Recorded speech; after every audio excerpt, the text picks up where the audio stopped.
Hello guys and welcome to a Legio IX España game review. Today I'm going to be reviewing a new game that I recently purchased called Gard. So, without further ado, this is a bit like Age of Empires sort of theme with a technical twist.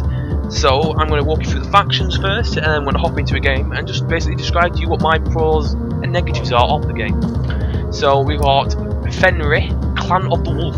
There's a little description there. It's very aggressive, more militaristic sort of faction because you get killing wolves and bears give you meat. Your military units eat 30% less food and provide even happiness. You also get fame bonuses and other things, and you also get the berserkers. So it's a very aggressive sort of faction. You got Efkanar, Clan of the Stag, very resource based. So you start with extra resources. And you get the whole of Skald replaces your brewery, and you get more fame. So it's very fame related, very resource related. So it's very good. So when you get 200 fame, you even get extra stone and things, which is really good. You got Clan of the Goat, very food and merchant based. It's very surviving. You know, your sturdy settlement, your defenses will be given a boost, and you'll endure. So basically, you'll basically it's a lot easier in winter to survive with happiness. It's my personal favourite. It's really hard in winter in this game to keep your economy up and running. You got the Raven, the merchant clan with a lot of economic bonuses. You get even more villagers as well. When you get your 200 fame, you can even hire mercenaries at your harbour to raid the coastal areas of your enemies. So you can read the description. And there is one. This is still in early access, so it's a lot cheaper than what it would be. I believe it's going to be like £25 when the game comes out. Right now, you can buy it for £15. The description and the link to the game will be in the comment section below in the description. There will also be another faction coming out, and the campaign is not ready yet, but the multiplayer is, and the AI is. So I'm going to play a game with the AI just to show you what to do. I'm going to play as the Clan of Goat, the Goat Clan. You may laugh, but Goat Clan is good. I do have to admit, this game is very easy to run on almost anything. It only requires a GTX 660 to run, so people far and wide. Very good clan game, I could think, where we get a group of friends together. You can have a lot of fun, and I think there's a real area that there might be a competitive scene for this, maybe when the game is released. So, we'll wait till the game starts. So, as we start, we have started, and as you see, our clan people are going out there very nicely to collect some resources. You may get a little bit of early game lag to start off with. It's a small, but it's really nice. So, how it works is you got your resources here. You got your crones, which is your money, your wood, your food. So, for starting off, what most people do is what I do. You build a house, at least, to get your population up, because as long as you're happy, your town hall will keep on producing villagers. And villagers are the main blood. So if you lose a unit, even if a military unit on this game, you can't just replace it because your villagers will be doing other things like food. And as you see, right now I'm at -1 food, wood, because I've got no wood cutters. So what I do is, we go to the build icon here, got a wood cutter, and the villager will go and build it. And then you've got to select the villagers to go and be woodcutters. But in the meanwhile, if the villagers aren't doing anything, what they'll do is they'll just scavenge food. Like as you see, all my villagers are scavenging food right now. You won't produce your food production will be cut in half in the winter months because it's winter and you've got to survive. And there'll be random events like earthquakes and other things as well that will happen during the time as well. So I'm going to select 2 woodcutters early game because I need the wood. And as you see, got me 2 sheepies here. I apologise if there's a little bit of lag. It's not the game, it's probably because I'm running it on OBS and there might be a smidge of in-game lag. This game is very nice to run and it's a very pleasant game in my opinion. As my other recording software that I use, my game DVR, doesn't work on this, and thanks to some friends helping me out, I have managed to get OBS set up just specifically to give you this game review. So, after you have this scout camp, which I will produce for you now. And the scout camp, what will happen is you'll put a scout in the scout camp, and he will explore other areas. That's the only way to explore. So you can't see anything in here, and the map's not really this small. The maps for this are bloody huge, actually. and each area has specific resources. Like you can't upgrade anything without stone and stuff like that. So you get your scout. There we go. We get your little scout going on. He'll start scouting out for areas to explore. And there's certain odd things only your scouts can do. For example, build another house, might as well. Certain things your scouts can do that others can't, like they can explore wreckages, ruins, and you get extra fame and stuff. Because there's different types of victory conditions. I have forgotten to not just keep it off. There's domination, where you beat everyone. There is fame, where you get to the title of king, I believe it is, or the first person to get there wins. Then you got your technology, which is your law. The first person to unlock all three of these here. This is just specific to your faction, and you win. You get ancestral knowledge, and you get a wisdom victory. It's very good. So as we see, I have scouted out this area here, and it's a forest area, but there are wolves in here. So you need to be. I can't capture this until I get some military units in here. So we'll see, because usually there's a few around me, and I'm on the coast, which is good because I can't get flanked by my opponents. And the weather is. I have to think this is a very beautiful game. This is on highest settings, as you can see, and I have a 750, and I can run it on the highest of settings. So this is a perfect bit to go. We can build a shipyard here, and there's even fish for food. So everything's just going. You press that, you colonize it. Requires food, unless you're the Raven clan, which you can do it for gold actually, which is very good. So he's got to scout out this area as well. So now I own this, I can get a villager over here very quickly. Build, because it's very important that you get your food economy up and running as quickly as possible, as that's one of the main things that will cause you to lose the game. So basically, what you'll have to do is you'll have to select a villager from one of your settlements over here, and move it over here. Like right now, I can see I have a very nice starting point because I seem to be in like a peninsula, so I'm not going to be able to get flanked down here. And I have next to me, I have a fish, and I have a runestone, which improves your law, which will help you in a law victory. And down here, I have a shipwreck, which my scout can go and when I colonize this area, which I will do for 40 food right now, I can go and have a look in his shipwreck and see what there is.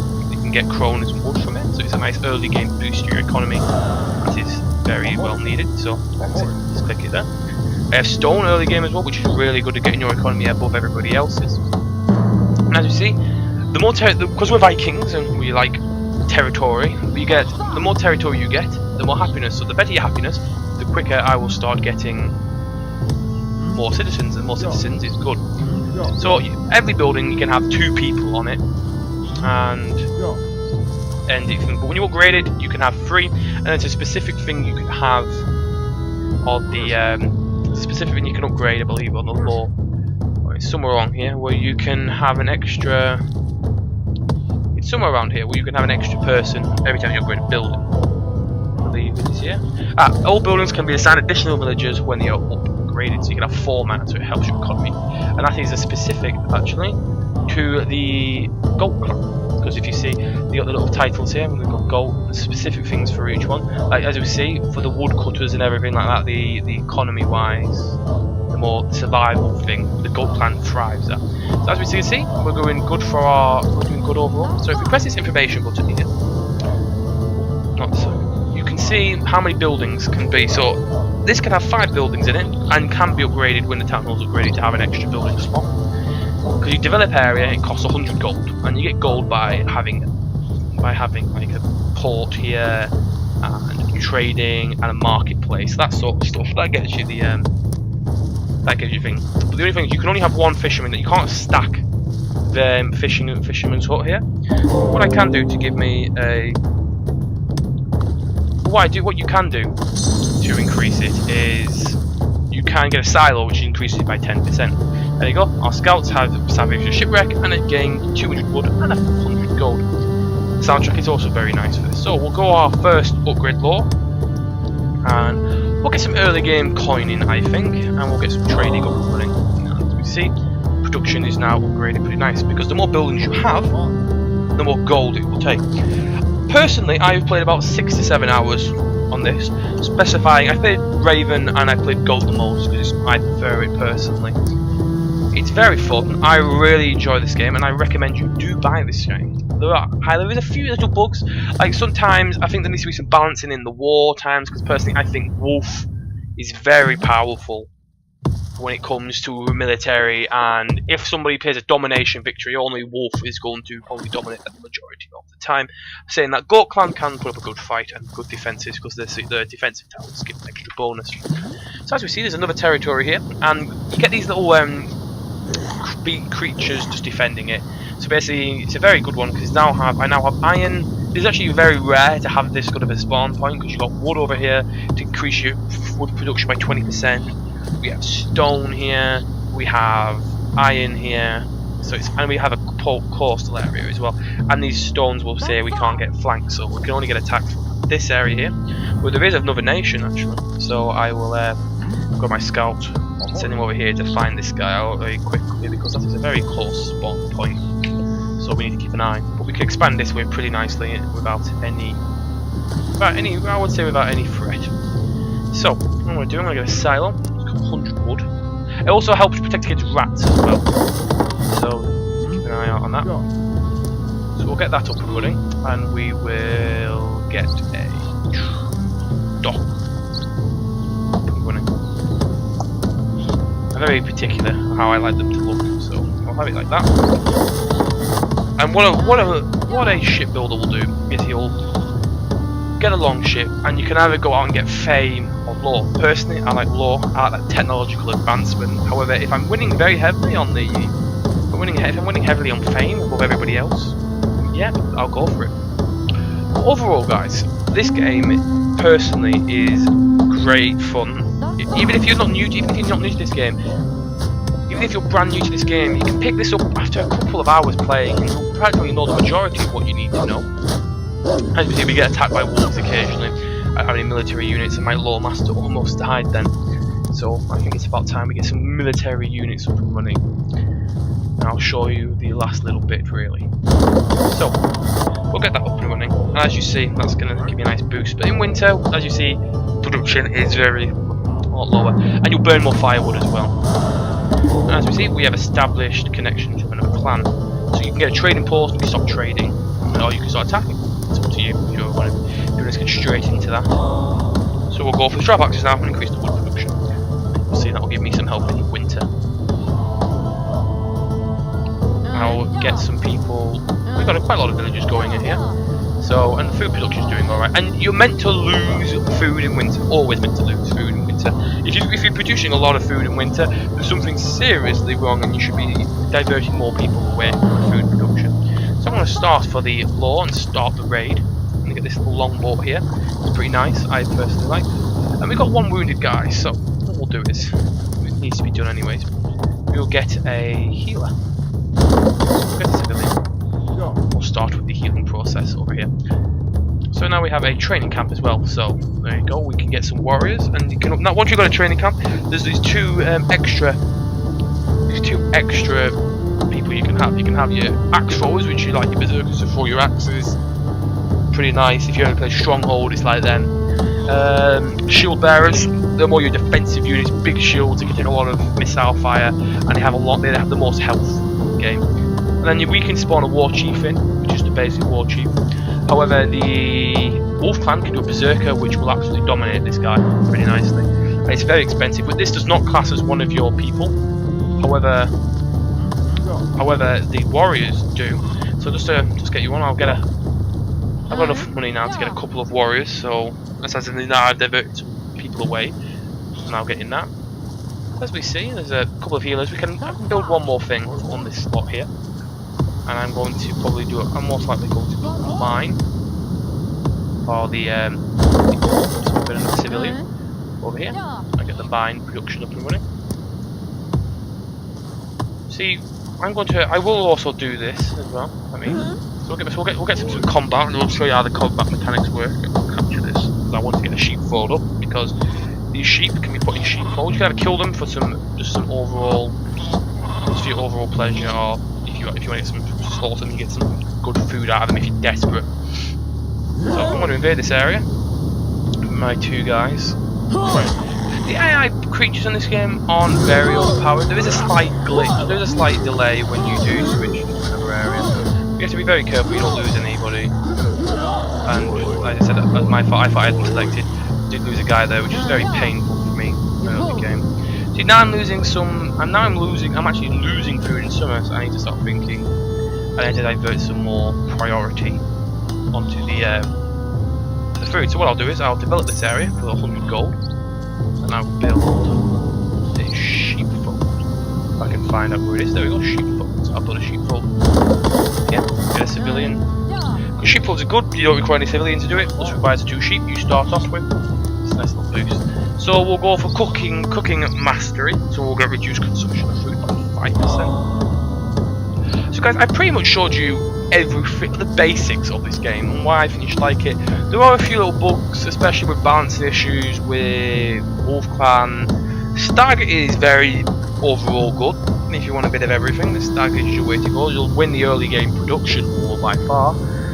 Raven will win money pretty nicely, and Gold, you can either win the money or the law. Personally, I think law is the best way to go, or money for Gold, as you get that really nice production. As you really get those really nice survival techniques, so you can spend a lot more time on your economy. And as you see, the map looks beautiful. As we see, we've got the grain here, you get the fertile land. Fertile land is where you place farms. So you can't stack, so it's not like Stronghold where you can just spam one thing and you get out there and kill everything. We have to actually use your brains with this game, which is a very nice change to just constantly spamming. There's not a meta for this game. You can win doing multiple different techniques. You can win by law, you guys defend. We get these like towers here to defend against other people. You can upgrade them. Your town hall can be upgraded once, and there's a lot more features that are going to be added into this game, and it has a very well dedicated team. Not a huge amount of people playing this. Sales reports were better than expected, so this is definitely going to come out of early access in about August. I recommend you pick up the game before that, because you're missing out big time if you don't.